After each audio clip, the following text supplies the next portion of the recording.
En Placer Saludarles, quienes habla Kevin Herrera, estudiante de la carrera de Relaciones Industriales de la Universidad Permintoro, Araure Portuguesa, con respecto a la materia de administración de sueldos y salarios. El salario en Venezuela en estos momentos es uno de los más bajos del mundo. Las causas de este fenómeno son diversas y constituyen un cúmulo de factores que han interactuado entre sí durante varios años. Una reducción de las ofertas de bienes, escasez, controles de precios, emisión de dinero inorgánico e hiperinflación son algunas de las listas de estos procesos de pauperización que afrontan las familias trabajadoras del país. Analicemos estos factores en conjunto.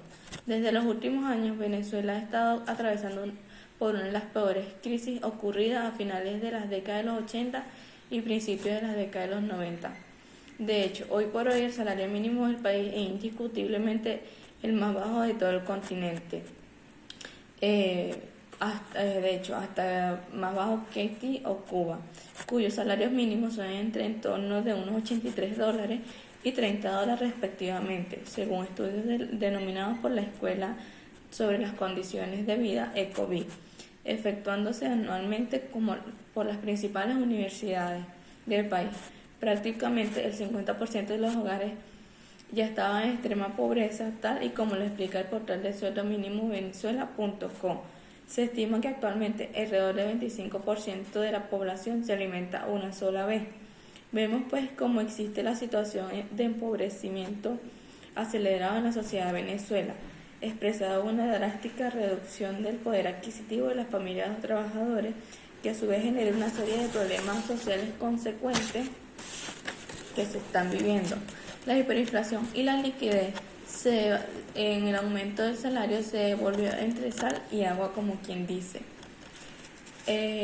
Los constantes aumentos salariales en la práctica,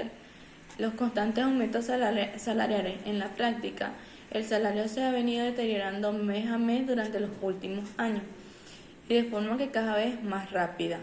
¿Cómo entender entonces este fenómeno? Desde el punto de vista de los economistas clásicos, uno de los factores centrales de la depreciación del salario radica en el exceso de la liquidez que ha inyectado el gobierno en la economía durante los últimos años.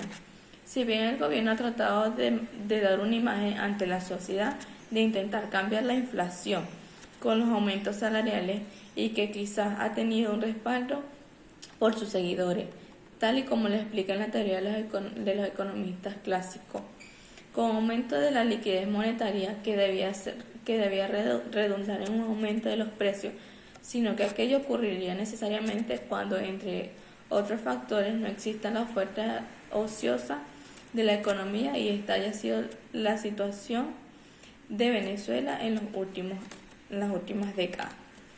Con oferta ociosa nos referimos a un conjunto de bienes y servicios que no están siendo consumidos por la población, lo cual en efecto describe la situación venezolana actual, en lo que hay una reducción cada vez de mayor oferta de bienes y servicios.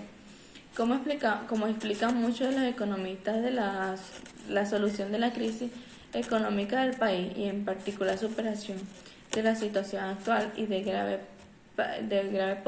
pauperización de la población, no será resuelta sino a través de un incremento sostenido y potente de la oferta de bienes, lo que demanda a su vez obligatoriamente reactivar el aparato reproductivo del país, ya que la razón de la inflación en Venezuela está directamente vinculada a la reducción de la oferta de bienes y la paralización del aparato productivo de la nación.